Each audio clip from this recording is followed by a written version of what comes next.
Okay, ito na yung last episode. I really want to go back to the Maharlika Sovereign Wealth Fund, BSP economy. I think Leloy talked about it a little bit. But before going there, let's be a little bit provocative. In the previous episode, we discussed if sino may staying power, Pink or DDS. And we kind of agreed that in the short to medium run, perhaps DDS has slight upper hand. But the controversial argument I'm going to make is this. Hindi ba kaya pwede isakyan ng mga Pink si BBM for now for their recovery? Like, isn't BBM the best stepping stone for the return of the liberals or progressives? Leloy, what do you think about that? Is BBM ironically the stepping stone or the kind of respite that opposition needed to come back stronger? Mas gusto ko yung second, yung respite as opposed to stepping stone. So sa tingin ko, I think mag-agree naman yung administration. Magkakagamitan yan sa ngayon para yariin yung DDS. And then, figure out what happens in the future. Marami naman ganyan sa Philippine politics, diba? Mag-aliado tayo ngayon, tapos wag na natin isipin kung anong gagawin natin 10 years from now. Just the immediate objective at hand, which is to get rid of the DDS. Tas bahala na pagkatapos. Kung magpatayan tayo ng gera patani, okay lang. At least magawa natin yung kailangan natin gawin ngayon. Ikaw, Ronald, how do you see that? Pwedeng sakyan si BBM? Pwede instrumentalize? Pwede i-weaponize si BBM para durugin ang mga digong? I mean, what's going on here? Well, sa akin, hindi usapin ng pagsakay. No? Mas nitpicking eh. Mas nitpicking. Halimbawa, foreign policy, supportahan mo. Diba? Yung paglayo sa tokhang, no? Sa pag-assert ng human rights, supportahan mo, no?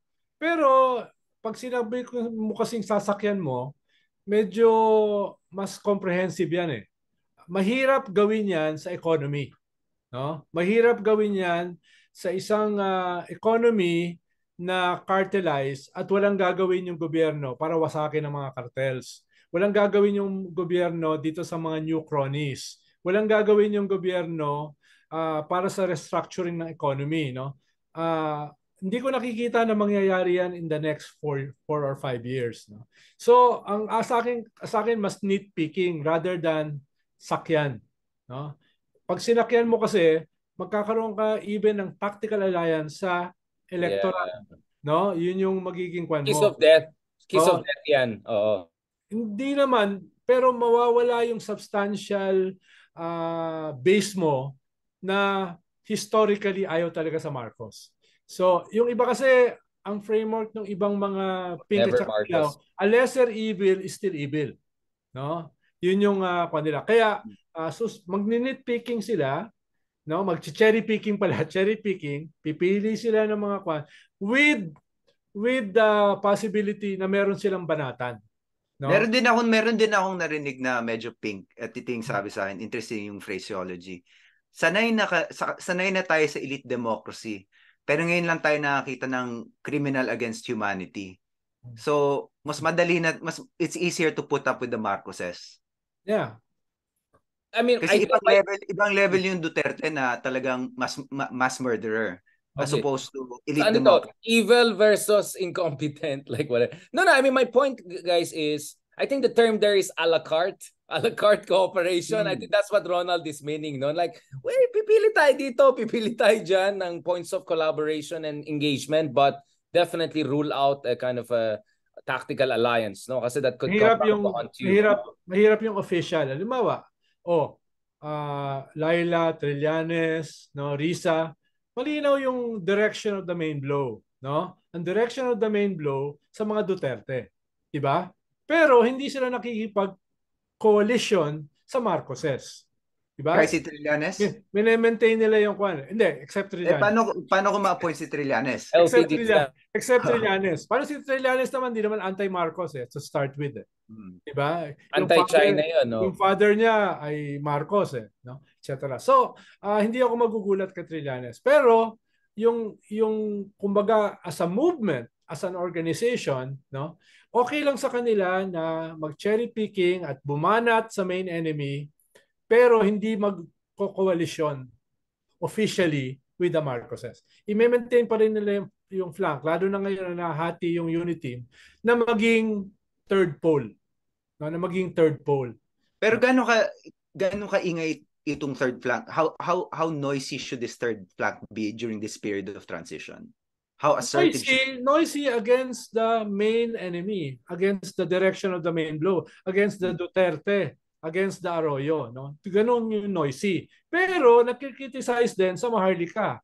Nakikriticize din sa cartels, no? Nagkikriticize din sa cronies, no?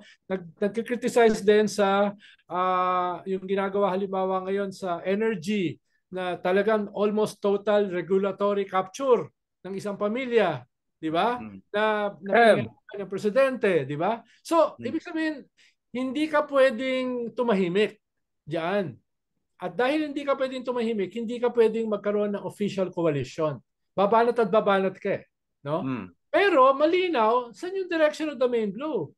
Yung nagte-threaten sa constitutional order, yung gustong ibalik yung impunity, no? Etc. No? So kailangan at least sa leadership ng Pingguay, dapat hindi sila ma-confuse. Paano may kausap din kasi ako mga leaders na ang tingin nila ay mas may pagkiling kami sa mga Duterte dahil mahirap talaga ipagsama ang Aquino at saka Marcos brand. No? Yun yung kwan, no? So that means hindi Ronald, may mga ganyan pa rin. Meron. Parang ito mga 1960s na pro-China na ayaw sa US. No, nagulat ako dahil ang hirap ipagsama ng Aquino at Marcos. No, yun yung brand, yung brand. So yun yung isa. Ikalawa, meron namang antingin. Papamura ka naman dito, Ronald. Meron namang mga tingin na okay na yung Marcos for now, di ba? Tulungan natin 'yan laban sa mga ito, no? Okay 'yun.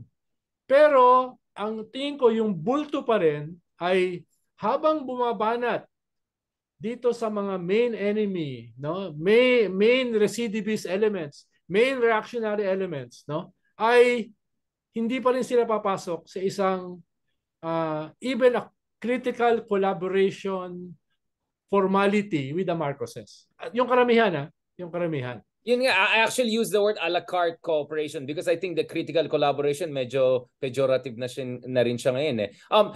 I want to ask ang tanong ko, gusto ko balik na rin. Yung mga Marcos naman, ano naman ang pagtingin nila ngayon sa mga pink? Open sila. Or what? Usually they're even idiots, that's what they think of the pink? Yeah, they're even open to appointing more yellows and more pink, no? Actually, may mga ilan na. Pero mas open sila. Lalo na pag nag-escalate itong away with the Duterte. Wala silang, ang problema kasi ng mga Marcos wala silang pool. Wala silang bench. Yung kanilang pool, no? Wala Dahil napakatagal nila wala sa kapangyarihan, ay manipis. No? At ikalawa, yung mas recent, no? Aside from the Duterte, yung Aquino. Ibig sabihin, pwede silang kumuha ron.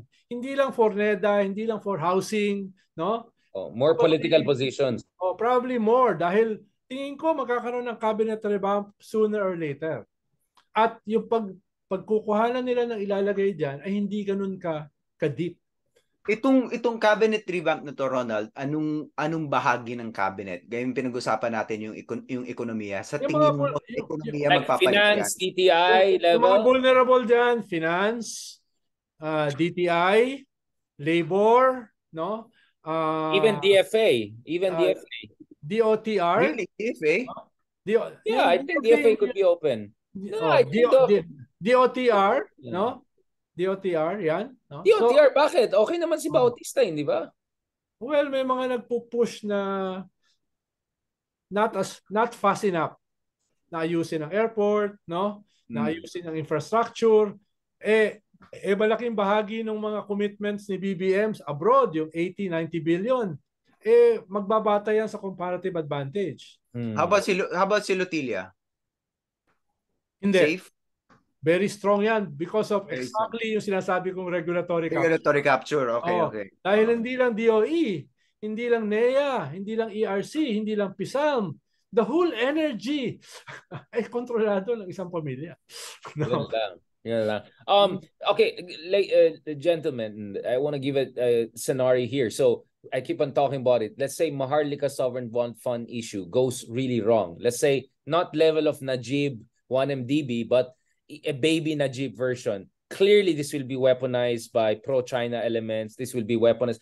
The reason I'm asking is that I have friends based in the other side who are suddenly concerned about corruption and good governance in the Philippines. Oh, Marcos is such a corrupt guy. What deals is he cutting with Biden? It's like, oh, wow, now suddenly you're concerned about Marcos. Last year I heard, oh, this Aquinos and Corazon Aquinos, horrible people. We love Marcos. So now I can see what's going to happen, right? If something bad happens on the corruption front or a scandal, the pro-China people will ironically weaponize it. And Digong is already talking about, remember, whiff of corruption, and now he's talking about rotten Congress. So, saan tataya ang opposition dito? Because clearly, if BBM goes down with the Maharlika or he gets severely weakened by that, I don't think the winners of that are necessarily the progressive opposition. It's the pro-China, the Duterte people, right? I mean, I'll be just brutally honest. I'll throw you the scenario because this is not impossible, right? This scenario is not totally impossible. I'm not talking about big 1MDB, but semi-scandal. Kasi FDI is down. BSP revenues are under pressure. Land Bank and all their questions about their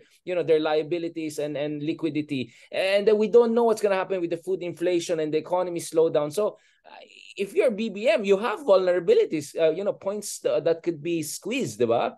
By the pro-China or Duterte people, di ba? Richard, kung indicative yung dyaryo mo, yung Inquirer, no? Ang nag-unfold na narrative, no, ay banatan ng Parmali.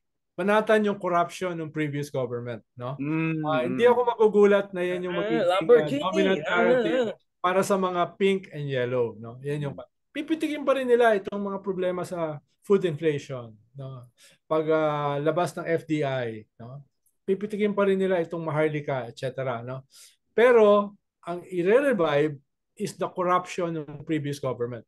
At nakita ko na yan sa editorial nyo, no, sa Inquirer. Yan yung kwan. Tingin ko isa yan sa possible indications ng direction nung ano pa apart from Parmali, Ronald? Ano pa apart from Parmali ang linalabas?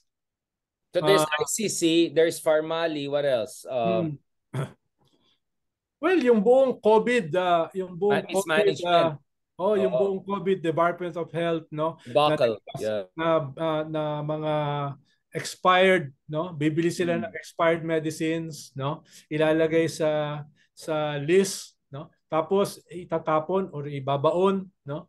Pero nabili na, no? Yung mismong COVID na binili ng Indonesia for 600 pesos, binili natin for 3,500, no? Yung Chinese vaccine. Yung Sinovac. Yung Sinovac, yeah. We bought them in their millions, no? Pero ang price niyan sa Indonesia is just 600 pesos. So, yan yung mga tip of the iceberg. Sa ilalim niyan, marami. Actually, alam mo, nagulat ako, Ronald. Bakit kaya ako na, isa lang, Leloy. Pinupuntahan ito ng mga 2020 di ba? Si what Abaya was to Aquino. Ferrari boy. Duque, kay Duterte. Yung parang yung pinagkakamuhian mo na cabinet secretary, kailangan ibalik si Duque sa diskurso eh. So bata ni Arroyo yan, di ba? Arroyo yan. Arroyo yan. Doble yan. Yan. So two birds with one stone, no? Pero sasabihin ko kanina. We were talking about yung mga pwedeng scandal. That's a very good point, Ronald. I mean, actually, ang sinasabi ko lang, Richard. That's the second very good point you made tonight. No, actually, no, that's a good angle. Mismo ang China kasi, kaya hindi rin sila bumuhos. Hindi naman entirely fault nila. Nakita nila kasi yung kausap nila puro corrupt eh. Nakita nila yung kausap nila, lolokohin sila eh. Sa China, pag pumasok ka sa ganyang arrangement, no? Hindi ka lang makukulong, no? You will disappear, no? Ayun yung no? Kaya maingat din yung mga Chinese investors dito nung na-meet nila yung mga yan. Yung hindi nag-ingat, ayun, meron ka ngayong dito. Meron kang Parmali, no? Meron kang Michael Yang, no? Meron kang ganito, no? Yung mga hindi nag-ingat. Pero yung iba nag-ingat eh. Dahil nakita nila, hingi ng hingi. Hingi ng hingi, wala namang dinideliver, no? Yun yung kanila. Nag-offer sila ng napakalaking tulong sa agriculture, no? Para ma-modernize yan, para ma-develop, etc. at par, at least kalahati ng level ng China, which is a game changer na, no? Dahil sobrang liit ng ating harvest per hectare. So, yan. Pero nakita nila, no, hindi interesado yung mga Pilipino, no? Hindi interesado na i-develop long-term. Paano Chinese kasi long-term thinkers long-term strategies Ang mga Pilipino, paano ba kikita, no? In 3 years. Dahil may election every 3 years No? So nakita nila yan, kinabahan sila. Kaya hindi mo rin sila totally masisi. Bakit yung 3 fast train project hindi natuloy? Bakit yung 500-hectare industrial estate sa Clark hindi natuloy? No? Et cetera. Bakit yung waste management proposal nila hindi natuloy? Dahil yung mga kausap nila, no? Hindi ko nababanggitin, no? Kung sino yung mga kausap nila. Pero medyo privy ako Doon sa pang-aabuso, doon sa pag-set up. What do you mean you're privy? Like, were you in the decision room? Doon sa ako, may mga listening post ako no? O itong presyo ng ganitong lupa, biglang gusto i-advance yung lease, halimbawa, yung lease for 50 years, hinihingi nila ngayon lahat bayaran na. No? Bakit? Dahil hindi naman sila tatagal sa gobyerno no? Doon sa mga ganun ba na yung interest rates, taasan natin, no? Ay, hindi pala interest rates. Yung ibibigay ng mga no? Taasan yung renta. Right. Paano marami diyan renta no? Marami diyan renta, et cetera. Kaya pagkausap ko rin yung mga Chinese noon, nagrereklamo rin sila, no? Ang lang naman, di sige, no? Sinuportahan nyo kasi yung mga yan, di ayan, napahama kayo, no? Yeah, yun yung talagang problema ngayon. If you talk about corruption, you can hit in so many directions. There's so many skeletons in the closet. And what Ronald is saying, one way out of this predicament is you're against corruption, but maybe you want to focus on what happened 3 years ago or 2 years ago, not what happened 40, 50 years ago. There's a reference kind of, I mean, in the same way, you can talk about human rights violation during martial law. You can talk about tens of thousands of EJKs just 2 to 3 years ago, right? I mean, we can make even a philosophical argument of not only size, but also immediacy is something that we can look at. Ikaw, Lele, how do you say way out of this, given how obsessed with corruption are some of our... Well, yung problema kasi sa yung Maharlika, tama ka, vulnerability siya. Hindi dahil malaki siya.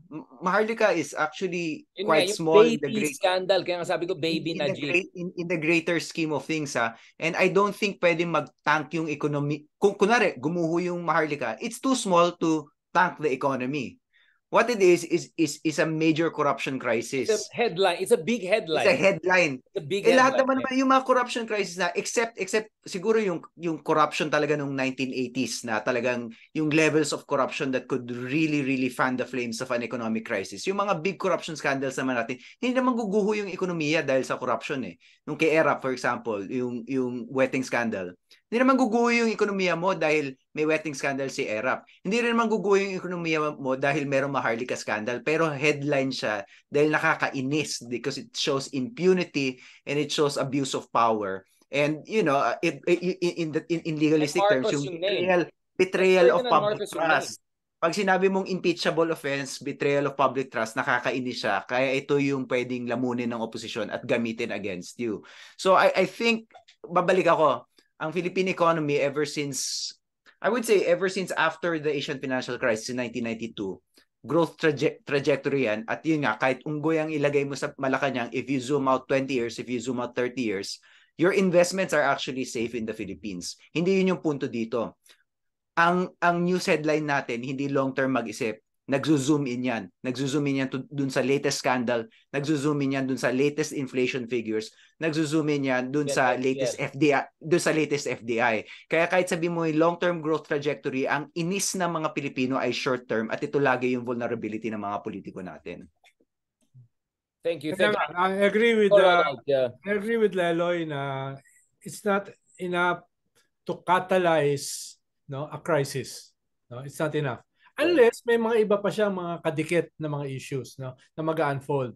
Pero for now ay hindi siya mag-create hindi siya magka-catalyze ng crisis. Nag-agree ako ron. Tsaka yung region kasi umuunlad eh. So kahit papaano madadala tayo ng region economically eh. No? Madadala tayo Piggy bank. in spite ng ating mga problema, no? Pero ako mas political eh. Halimbawa, kung sakaling magkaroon ng ERAP moment, no? Yung ERAP moment kasi hindi naman bagsak yung ekonomiya noon eh, di Hindi ba? nga, oo. Tapos Nakakainis. Pero yung nakakainis. yes. Tapos yung popularity ng ERAP, mataas eh. Mataas pa noon eh. Hindi naman siya unpopular eh. Mataas pa siya noon eh. Nung bumagsak siya, mataas siya. Mataas nga, oh. Mataas nga. Oh. Kaya Lagi nung nakita, pinapaalala ni Ronald to. kaya Pero nung ano daw nakita sa kami ng paniwalaan, ERAP, even din. nakita kami Si Ronnie, lagi pinapaalala yan. Pero even then daw, kinondemn na siya for fake news dahil sinasabi niyang popular pa rin si ERAP nung umexit siya. Ayun. Tapos kaya nga nung nakita ko siya, sabi ko, Mr. President, hindi ko inisip na gano'n kayo kadaling pabagsakin. No? Dahil yung objective conditions ay hindi naman gano'n eh. It's the more the tactical moment, yung role ng US, no? Yung Mindanao War, no? Yung ganun ba, yung weteng at yung mga tao mo na ang bilis bumaliktad. No, yung mga tao mo. Ang naiwan na lang si Hagedorn eh sa Malacanang eh, no? So you think Ronald, maybe BBM could be vulnerable to a kind of an ERAP moment? So more a political rather than an economic. Kaya nga, the wetting was not a GDP reducing situation, Yes, right? Yeah. But it was a big scandal. And do you think Marcos Jr. could be ang vulnerable? problema ni BBM, wala siyang DDS na papatay at magpapakamatay para sa kanya. Diba? Wala eh. Nawala yung Marcos loyalists eh. Wala yung mga brown shirts eh. No? Na talagang solid na solid. At least wala pa. No? At least wala pa. No? Kaya yung vulnerability niya ay mas malakas kesa sa isang Duterte o isang Pinoy, no? Baka yung vulnerability niya nasa level ng isang Arroyo. No? Yeah, kasi wala siyang wala siyang warm bodies. Oo, warm pero bodies. yun, sinasabi mo, hindi siya kasi hindi naman siya ERAP levels. Ibig sabihin, mas malakas siya sa military. Pinag-uusapan na natin yung relationship ni Duterte with the military. I'm actually curious, ano ba ang inroads nitong Marcos administration na to into creating a strong support base sa military ngayon? Kasi yun yung nagpabagsak kay ERAP. Ultimately, Angie Angelo, his name? Reyes. Angie Reyes yun, di ba? Angie Reyes na ba talaga nagpabagsak kay ERAP, di ba? I don't see na mangyayari yung ganong level kay Bongbong in the near future. 1, 2, 3, 4. No? Una, may mga grumblings, halimbawa dito sa nangyaring eleksyon led by former Secretary Rio. May manifesto dyan, karamihan mga ex-military officers. Ang tingin nila hindi nasasagot ng COMELEC o ng gobyerno yung charges of massive cheating. Yan yung pan. Maraming pumirma dyan. Isa yan sa ini-invoke ni Browner na mga nakakausap niya. No? Mga Ikalawa, yung MUP, yung insurance. Ito yung Magalong group na nagreklamo. Pag may entitlement ka na kasing binigay sa military at saka police, mahirap na bawiin. Mahirap na bawiin. At galit na galit sila kay Jokno. No? Dahil yun ang ginagawang pa niya for the fiscal crisis. Yun ang binabandera niya. Yun ang dinedemonize niya. No? At ang lengguwahe dyan ng mga sundalo, ang tagal namin walang increase, ang tagal namin nagpapakamatay, etc. Tapos ngayon nabigyan kami ng increase, ay gusto niyong bawiin? Yan ay isang possible catalyst within that section of the population. No? Ikatlo, last year maraming rigo doon eh. Pero mo chief of staff na palitan, tapos pinalitan uli, tapos binalik uli. Diba? Tapos yung DND chief, no, nag-resign dahil hindi niya nagustuhan yung politics sa pagpapalit ng chief of staff, no? Kumbaga, yan meron pang ibang mga galit, mga promotions, etc. na nagugrupo yan, no? At kung may kakausap diyan at bibigyan silang direction, malakas yan, no? At panghuli, yung Arroyo at saka Digong forces ay hindi inconsequential. Because si GMA, yan ang longest president, 9 years. Tapos si Digong, very recent. So medyo sariwa pa yung kanilang relasyon dito sa mga military at saka kapulisan, especially Digong, no? Especially Digong. Lalo na sa batch 92 ng PMA. Yan yung inalagaan niya, yung batch 90. At most of this batch 92 ay mga colonels at saka generals na. Bakit yun, Ronald? Bakit 92? Bakit 92? Yan yung, halimbawa, yung head ng PSG niya, batch 92. No? So yan yung mga binigyan niya ng magagandang posisyon. Game of age na no? sila. Yan yung inalagaan niya. No? Yan yung busog. No? Usually kasi may mga batches na inaalagaan. Si Digong yan ang inalagaan niya. Yung batch na batch 92 na yan. No? Kaya sa ngayon, si Marcos naman, hindi diyan kumukuha ng mga napopromote. Kumukuha siya sa batch 93 at saka sa batch 91. Tinatalunan niya yung batch na yan dahil hindi niya sigurado yung loyalty ng mga yan. So makikita mo rin yung movement ni BBM compared do sa movement ni Digong, no? Etc. Pero all in all, may hirapan yan, no? Kahit mag-ugnay-ugnay yan, kung wala yung chain of command.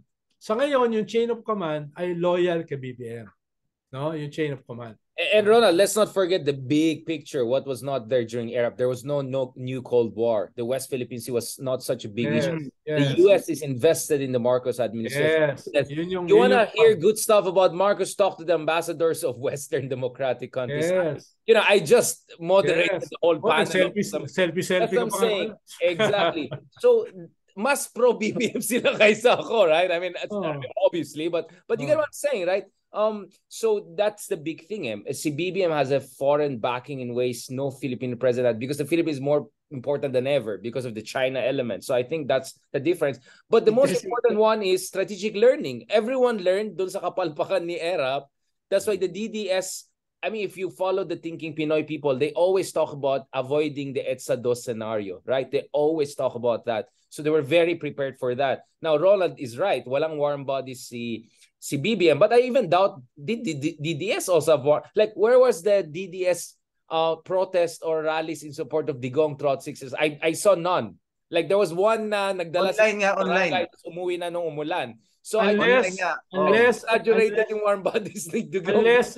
Unless a religious group mobilizes. Well, ibang usapan na yan. That's ibang usapan na yan. I'm talking about like really brown shirt supporters, mga ganyan. Ibang usapan yung tactical allies and all. Siguro sa Mindanao meron pa.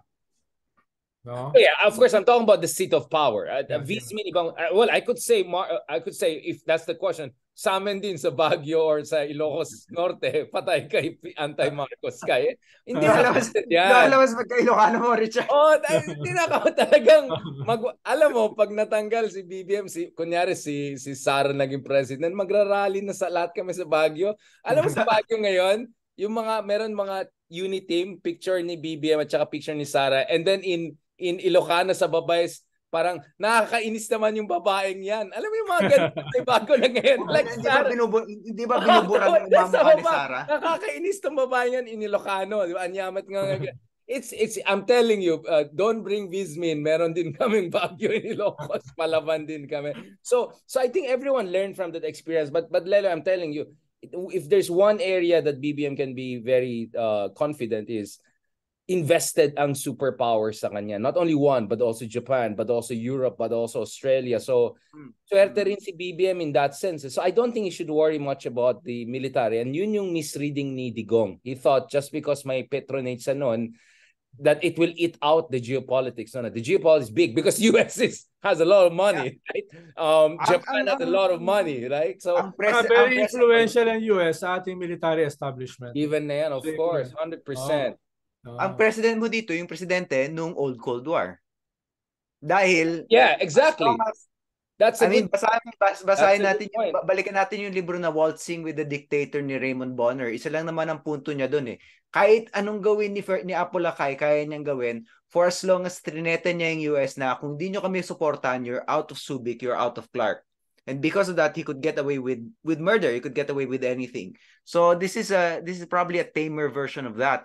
But this Marcos can stay in power the same way his father stayed in power by fighting the Cold War. By fighting the Cold War in favor of the Americans. But I would also argue that it's even more interesting because during Cold War, there were only two superpowers. Now there are many powers in this part of the world. Japan is emerging as a new defense power. So, kunyari, mag-away si BBM at si Biden, I'm sure the Japanese will try to mediate. The same way that Abe mediated between Trump and Digong, right? So what I'm saying is that hindi lang US ang invested. So it's waltzing with multiple powers. With Australia, with Japan, even with India, Korea, all of them like BBM because BBM is good for their geopolitics, for their interest in this part of the world.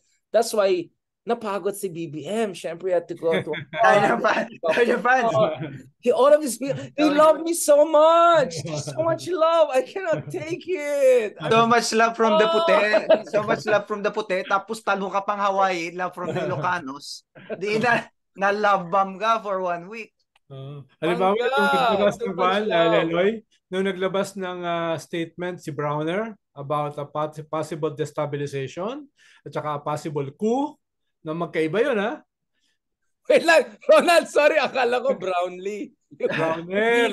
Player na doping. Ang dami mga ambassador nagtatawag sa akin, nagte-text. Gusto magpa-update dahil concerned sila kay BBM. So baka may mangyari. Our baby! No? Protect naman! Protect Hindi lang to mga North Americans, ha? Ito ay Europeans.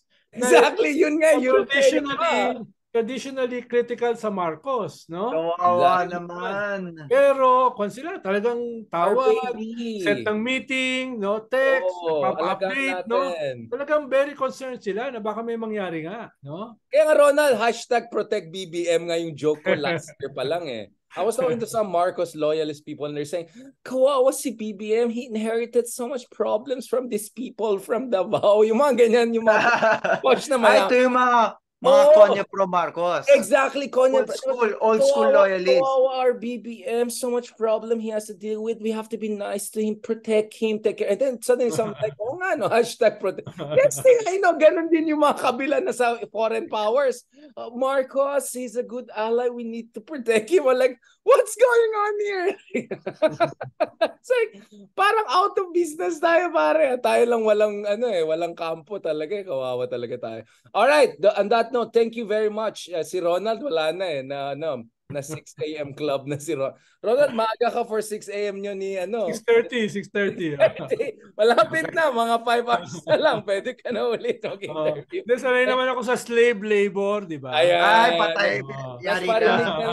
Nagparinig na naman. Yari ka, boss. Alam mo, Eloy, paki-explain sa kanya makanong agent fee. Kami ni Cristianong nagpasikat sa kanya. Dapat nga may 10% kami. Ako na yung OG Diaz mo. Dapat meron akong cut sa mga commission mo dyan. Lalo niya ako pinahirapan dahil ang dami nag-iimbita. Kaya mo si Ago Isidro? Ago and Art, Leloy, dyan sa Bay Area, na mga podcast. 2 days ago, nag-podcast ako nagulat ako, 15,000 yung viewers. No? What? Si Ago pa, ito yung pangalan niya, Ago Pedalizo. Kilala ni Rene Syracuse. No? Ano ba yan? Dating atenista. Nag-akbayan ba sila dito? Dating atenista, mas na kaugnay sa kabila, although very independent naman ngayon. No? Ang title, Ago and Art. Okay, we'll check that. Thank you very much, gentlemen. It's Sabbath day already. I have to zone out. Thank you so much. Maraming salamat. Nagreklamo na yung mga. Can you imagine more than 5,000 people are still live watching us at 2 a.m. almost. So, ganyan kanila kamahal, Leloy. Hindi ikaw. Leloy, ikaw yung minamahal nila kaya these people are all Hindi kami. Hindi kami wala na. Thank you, bro. Thank you so much, guys. Thank you. Thank you. Susunod na RRL. Gising ang umaga next time. Sorry. Bro, sorry. Masyadong crazy. Hindi, masyadong crazy naman 7 a.m. mo. Maybe we can do evening your time next time para mas. Pwede rin. Sige. Let's think about it. Para naman we have 1 or 2 before Christmas sana. Okay. Pauwi na rin ako. Pauwi ako. December 11. Ayun pala. Hindi, let's do it in studio. In person na tayo. Okay, Leloy, tell me the schedule. Okay. In person na tayo. Next one. Okay. Ako na bahala. Talk to you guys. Okay. Maaga, sama ka sa convoy. All right, bro. Isama ka namin. Thank you. God bless. Okay. Bye.